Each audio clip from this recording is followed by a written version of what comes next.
Hola, ¿qué tal? Muy buenas tardes, noches o días, depende de la hora en que me estén viendo. Mi nombre es Juan Fidel Palma Sánchez. Soy estudiante de la Facultad de Derecho de la UNAM y estoy cursando la materia de Sistemas Jurídicos Contemporáneos. Mi presente video es para hablar sobre un país que se llama Nueva Zelanda. ¿Pero qué voy a hablar sobre él? Pues voy a hablar sobre su ubicación geográfica, voy a hablar sobre su historia, también voy a hablar sobre su moneda, sobre su constitución, su sistema jurídico y demás datos que se le vayan agregando. Espero que sea de su agrado este video, así que, sin más preámbulo, comenzamos. Nueva Zelanda. Nueva Zelanda se encuentra situada en el Océano Pacífico Sur, a 2.000 kilómetros al sureste de Australia. La superficie total de Nueva Zelanda es de 268.680 kilómetros cuadrados. La mayoría de la población está concentrada en las cuatro grandes ciudades: Auckland, Wellington, Christchurch y Dunedin. Gran parte de los maoríes están situados en la isla del norte, en la región del Cabo Oeste, la cuna de la vida cultural y lingüística. Su capital es Wellington y se ubica en la isla norte. El país está formado por dos islas principales, la isla norte y la isla sur, separadas por el estrecho de Cook y muchas islas más pequeñas. Isla Stewart, Tokelau, entre otras. El dólar neozelandés es la moneda oficial de Nueva Zelanda y circula por este país desde 1967. La agricultura y la ganadería han sido y siguen siendo las principales actividades económicas en Nueva Zelanda. Su sistema jurídico es el Common Law, que es el derecho común. Ahora hablaremos un poco de su historia. Una civilización polinesia proveniente del oriente, navegando en sus huacas de doble casco, descubrieron Aotearoa alrededor del 1300 después de Cristo.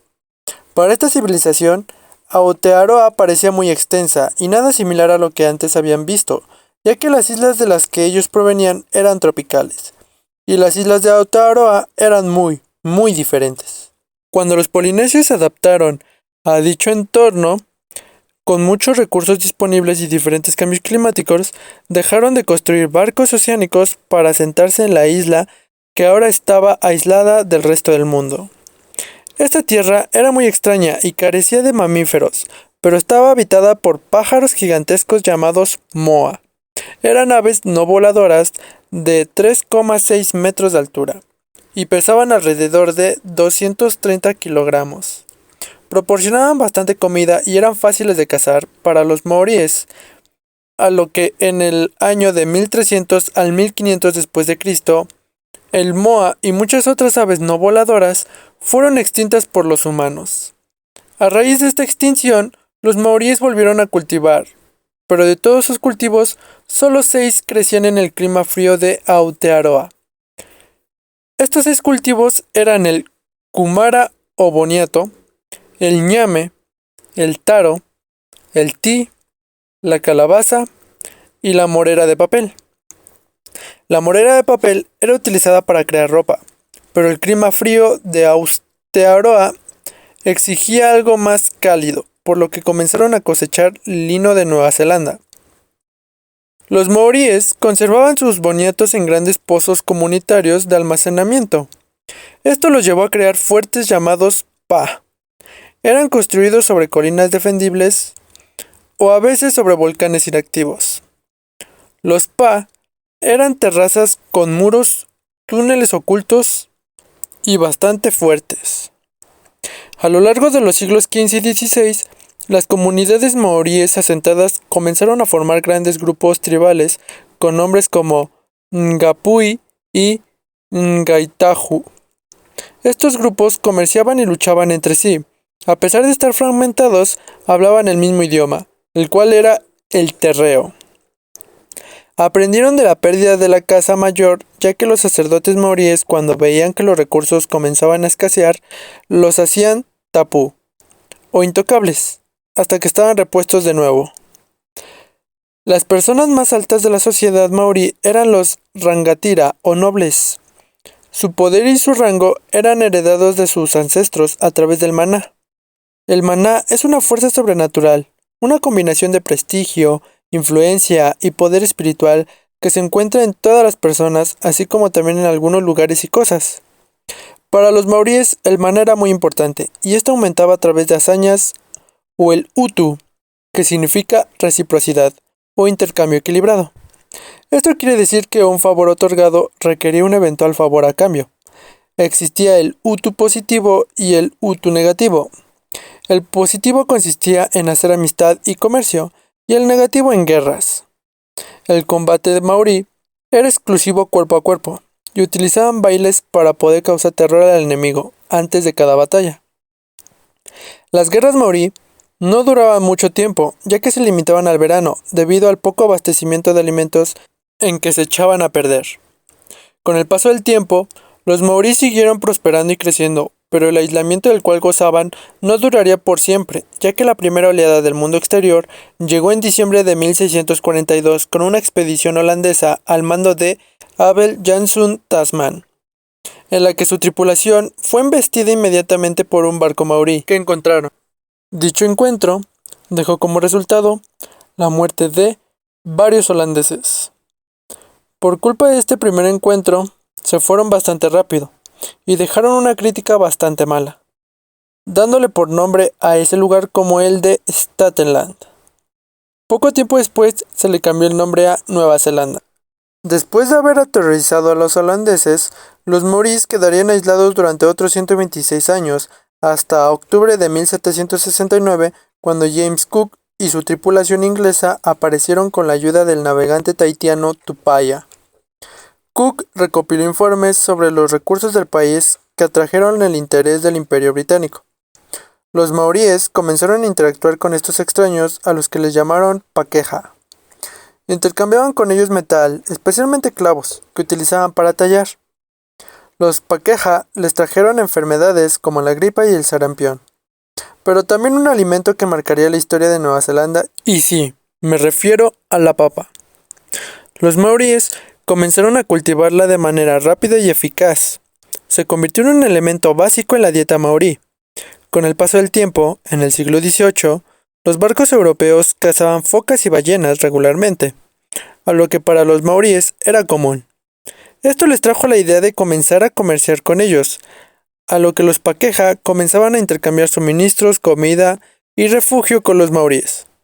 Pero también les intercambiaron algo muy importante, y fueron los mosquetes.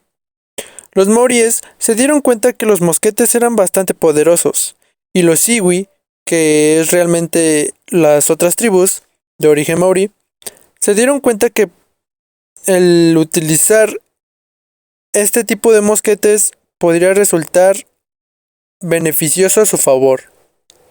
En el año de 1820 se dio una carrera armamentista maorí, desatando en la década de 1830 guerras entre maoríes provocando muchas muertes.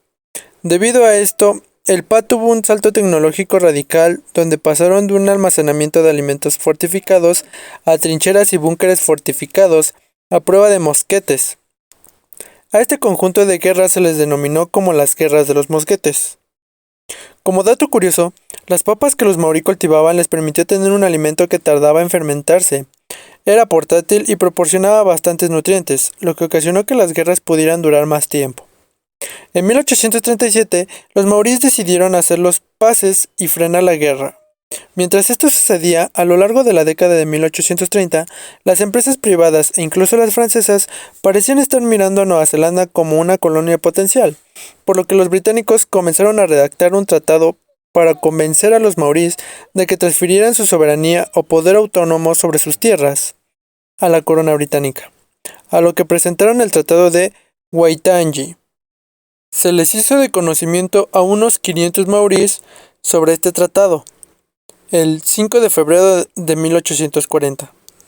Estaba en inglés y en el idioma maorí, pero la versión inglesa afirmaba que los maoríes cedían absoluta y sin reservas todos los derechos y poderes de soberanía, mientras que la versión maorí solo proponía que podían comprar tierras de maoríes solo si los maoríes querían vender. Alrededor de 40 jefes maoríes firmaron el Tratado de Waitangi con la idea de que entregaban una vaga gobernación o supervisión del país a Gran Bretaña, y temían que le sucediera lo mismo que a los aborígenes de Australia, que habían observado estaban siendo explotados por lo que creían que la corona inglesa les protegería. En 1840 vino una gran ola de colonos británicos, lo que ocasionó que la corona comenzara a comprar tierras maorís que eran propiedad colectiva sin importar la opinión de los demás, e incluso ofertaba la tierra a personas que ni dueñas eran y lo hacían ver como legítimo este tipo de actos. Esto causó gran descontento entre los maorís y lo que desató la Guerra del Norte o de Flagstaff en el año de 1845. Las guerras se extendieron hasta 1872 por todo el país de Nueva Zelanda. A pesar de que los maorí eran superados en número durante la invasión de Waikato, 20.000 soldados británicos lucharon contra 5.000 maorís, por lo que las papas fueron pieza esencial para la guerra en esta ocasión, ya que sus avances tecnológicos resistían mosquetes, cañones, artillería e incluso los primeros experimentos británicos con gas venenoso al momento de intentarse introducir a los PA. Elaboraron una estrategia donde los maorís creaban un PA, atraían a los británicos, les causaban bajas y después huían de ese PA para crear otro en otro lugar.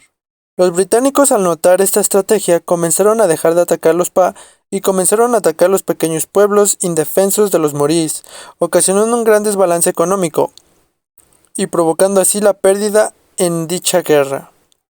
Tras la pérdida de dicha guerra por parte de los maorís, ya no tenían autoridad sobre sus tierras, sus pueblos y sus tesoros, y eran tratados como lo peor. En el año de 1890, casi toda la isla sur y la isla norte había sido arrebatada de los maorís. Los maorís, hambrientos y sin tierra, eran ahora mucho más susceptibles de la gripe y el sarampión. Esto ocasionó que la población maorí descendiera a poco menos de 40.000 en 1896, mientras que la población no maorí o pakeha se disparó a más de 700.000. Durante el siglo XX, la calidad maorí colapsó. Eran rechazados en hospitales, escuelas y bancos, e invisibles, excepto cuando el gobierno quería tierras o mano de obra, como sucedió durante la Primera y Segunda Guerra Mundial. Después de la década de 1940, los maorí sin tierra se trasladaron a las zonas urbanas en busca de trabajo, pero los propietarios pakeha no estaban dispuestos a alquilarles. Esto ocasionó que muchos maorí se unieran y comenzaron a protestar en lucha de más derechos y menos discriminación racial. Dichos esfuerzos condujeron el que se creara la Ley de Relaciones Raciales de 1971 y prohibía la discriminación por motivos de raza. Pero las protestas no cesaron, a lo que llamaron la atención de el Tratado de Waitangi. Los maoríes pedían que el gobierno reconociera el tratado, que estaban dispuestos a convivir con los que no eran maoríes, pero que exigían utilizar el sistema legal de los colonos, así como estaba especificado en el Tratado de Waitangi, a lo que llevó al gobierno a aprobar la ley del Tratado de Waitangi de 1975 y crear un tribunal de Waitangi para investigar las infracciones del tratado por parte del gobierno de Nueva Zelanda y comenzar a arreglarlos a finales de la década de 1971.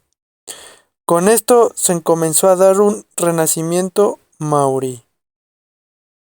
Ahora hablaré del estado y forma de gobierno. Nueva Zelanda es una monarquía constitucional y una democracia parlamentaria.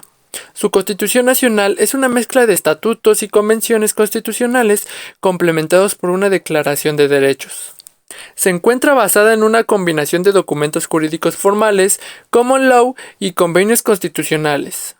La Ley de la Constitución de 1986 define la estructura actual del gobierno, que consta de 3 poderes separados: el Parlamento unicameral, el Poder Ejecutivo y el Poder Judicial.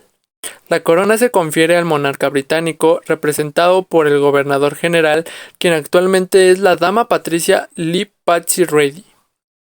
La monarquía constitucional significa que el poder del monarca se ve limitado por la Constitución y el Parlamento. Si bien un sistema parlamentario es un sistema representativo en cuyo proceso de decisiones políticas el Parlamento es el asiento principal de la soberanía.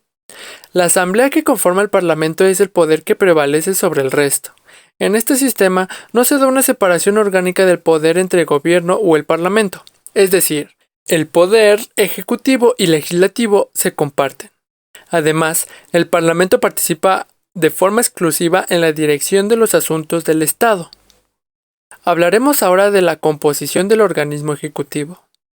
Este poder se conecta directamente con la monarquía británica y es ejercido por el Gobernador General de Nueva Zelanda, que debe en todo momento actuar bajo dirección del Consejo Ejecutivo, el cual está compuesto por el Gobernador General, que en este caso es Patsy Reedy, y todos los ministros de gobierno, encabezados por el primer ministro, Jacinda Ardern. El cuerpo administrativo lo forma el gabinete, constituido por el primer ministro y los ministros de cada cartera. El gobernador general nombra al primer ministro y al resto de representantes ministeriales siguiendo las recomendaciones del primero. Ejerce el poder ejecutivo el Consejo Ejecutivo o Consejo de Ministros, presidido por el primer ministro. En virtud de la Ley de la Constitución de 1986, los miembros del Consejo de Ministros deben ser representantes electos del Parlamento. En casos excepcionales, puede designarse a una persona que no sea miembro del Parlamento y que podrá ejercer el cargo por un periodo no superior a 40 días si esa persona fue candidata a las elecciones generales anteriores o cuando un ministro deja de ser miembro del Parlamento durante 28 días. Esto consagrado en el artículo 6º, Ley de la Constitución de 1986. El Consejo Ejecutivo informa a la Corona acerca de las cuestiones de política general o de las decisiones adoptadas por el Consejo. Ahora hablaremos sobre la composición del organismo legislativo. El Parlamento unicameral está compuesto por el soberano y la Cámara de Representantes. Las funciones del soberano en el Parlamento incluyen su apertura y disolución, así como otorgar la aprobación real a las leyes aprobadas por la Cámara de Representantes. La Cámara se conforma por representados electos mediante el procedimiento de representación proporcional mixta por un periodo de 3 años. Esto quiere decir que cada ciudadano debe votar por un miembro local del Parlamento, o sea, un individuo, y por el partido político que prefiera, de tal manera que los partidos están representados en el Parlamento en proporción a los votos que cada partido obtuvo en la elección. Generalmente son 120 miembros, pero el número puede variar. Los miembros del Parlamento son electos por sufragio nacional, promulga las leyes y supervisa la administración del gobierno. La legislación propuesta puede ser representada en el Parlamento por el ministro correspondiente o, con la excepción de los proyectos de la ley que entrañan un aumento del ingreso o del gasto público, por parlamentarios. Normalmente, las legislaturas tienen una duración de 3 años, aunque el Parlamento puede ser disuelto antes de que termine ese periodo por el Gobernador General a petición del primer ministro. Esto consagrado en el artículo 17 y 18 de la Ley de la Constitución de 1986. El Parlamento también puede reunirse en un plazo no superior a 6 semanas, contadas a partir de la fecha en que se hayan anunciado los resultados de las elecciones. Esto igualmente consagrado en el artículo 19 de la Ley de la Constitución de 1986. Ahora hablaremos sobre su jerarquía normativa. En Nueva Zelanda, la Constitución determina cuestiones tales como la composición del Parlamento, cómo se seleccionan sus miembros, los procedimientos mediante los cuales promulga la legislación, el papel y los poderes del gobernador general, los poderes de los ministros, tanto individualmente como miembros del gabinete, la estructura de los tribunales y su relación con los demás poderes del Estado. La Constitución incluye principios fundamentales como el derecho a votar en las elecciones generales o el requisito de que el presupuesto del gobierno sea aprobado por el Parlamento.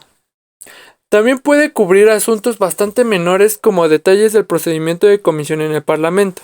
Nueva Zelanda no cuenta con una constitución como tal escrita como la que tenemos en México, pero sí cuenta con el Acta o Ley de Constitución de 1986 que da la forma constitucional al país. Los elementos del régimen constitucional están contenidos en diversas leyes del Parlamento, como la Ley de la Legislatura de 1908, la Ley Constitucional de 1986, la Carta de Derechos de Nueva Zelanda de 1990 y la Ley Electoral de 1993. Estas leyes incluyen disposiciones sobre la forma de votación, el mandato de la Asamblea, los poderes del Parlamento, la formación del gobierno y los derechos individuales. Esto quiere decir que no han sido modificadas ni adecuadas a Nueva Zelanda, por lo que ocasiona muchos problemas debido a que evoluciona y cambia, pero la corona inglesa no le presta atención a este país. Nueva Zelanda no tiene un documento constitucional único. La Ley de Constitución de 1986, vigente desde el 1 de enero de 1987, incluye solo una parte de la Constitución no codificada. Otros incluyen una colección de estatutos o actos del Parlamento, el Tratado de Waitangi, órdenes del Consejo, cartas de patente, decisiones judiciales y convenciones no escritas como enmiendas, propuestas como proyecto de ley por el Parlamento o por referéndum convocado por el gobierno o por los ciudadanos. La aprobación de un proyecto de ley como acto normalmente requiere 2 lecturas separadas con revisiones de comité en el medio para hacer cambios y correcciones. Una tercera lectura aprobada por los miembros de la Cámara de Representantes o por la mayoría de votos en un referéndum.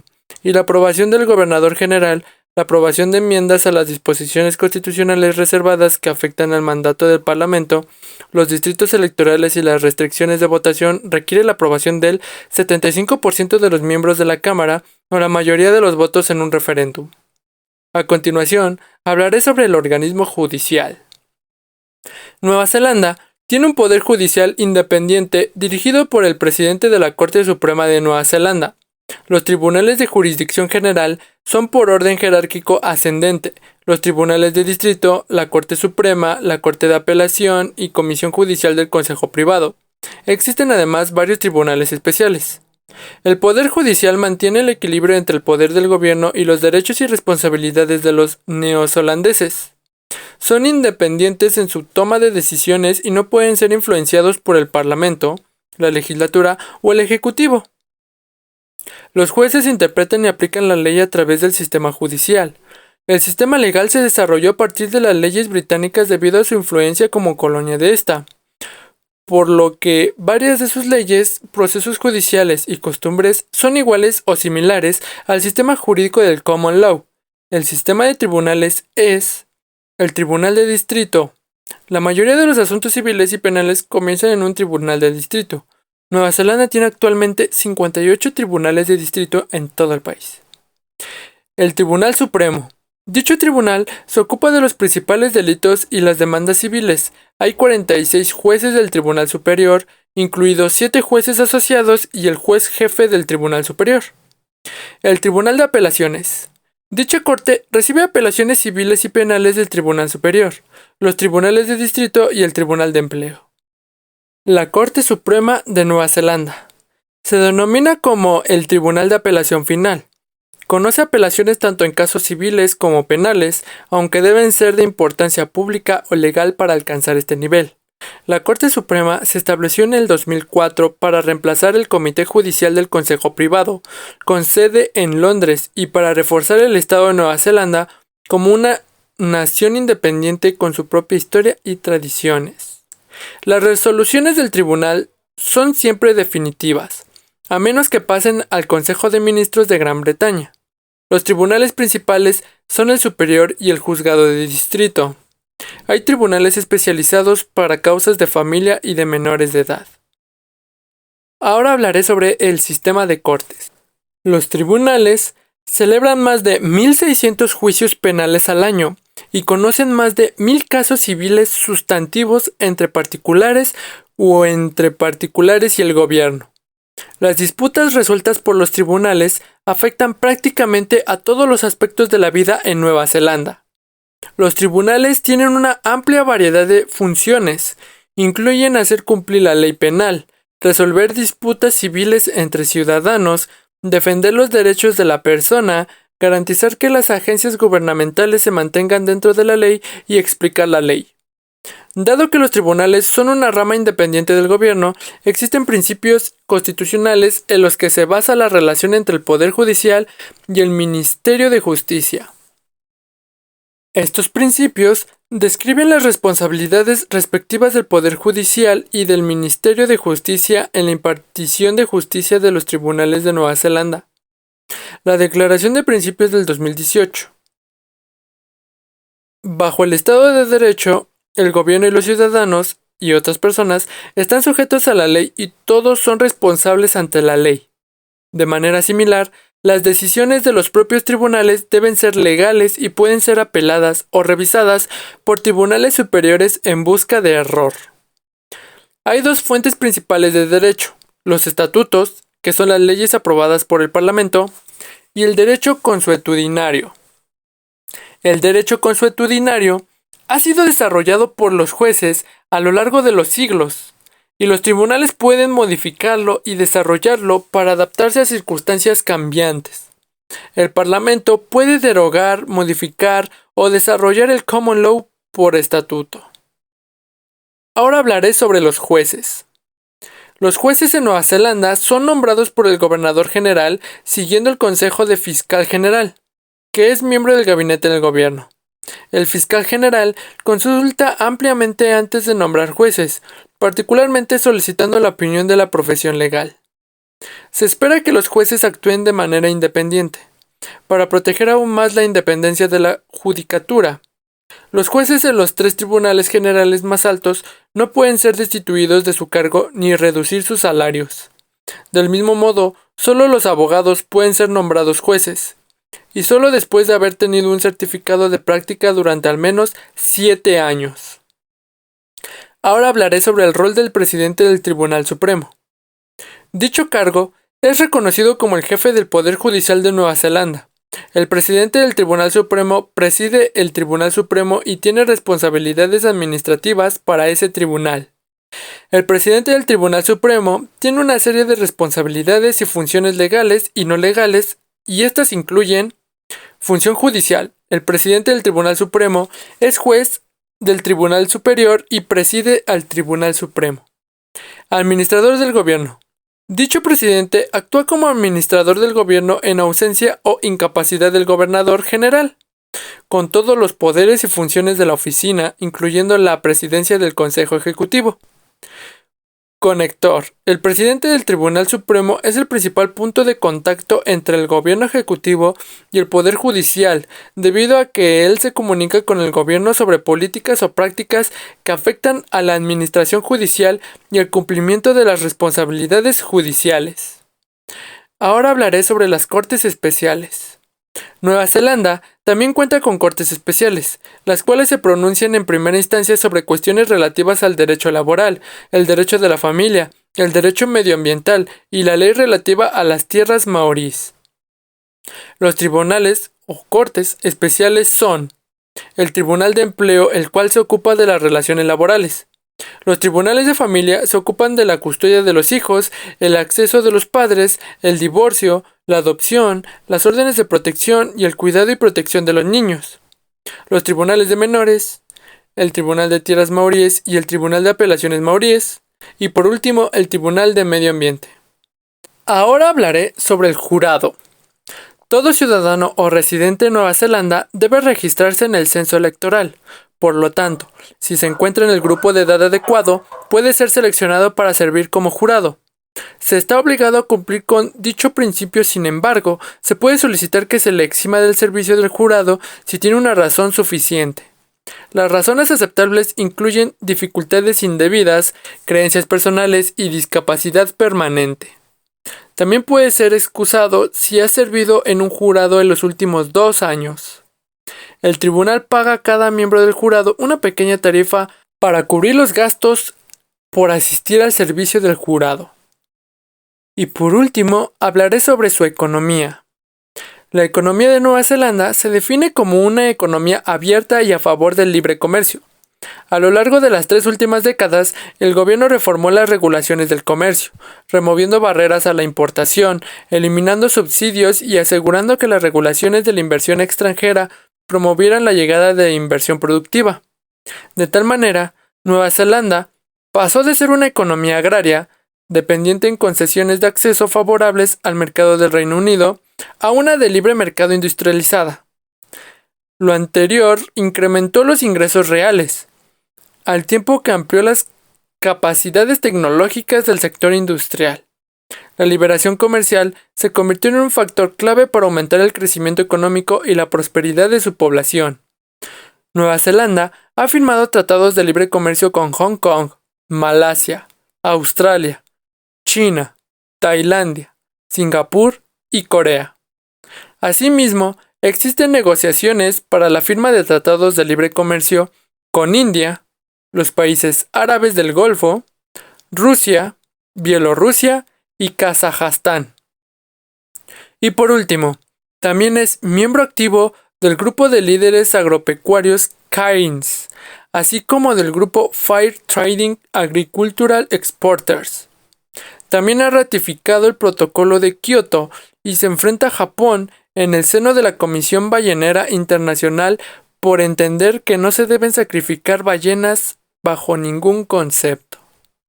Como podemos observar, Nueva Zelanda es un país bastante interesante, con un sistema jurídico igual al de la corona inglesa, con prosperidad económica y en pro de la naturaleza y la vida animal.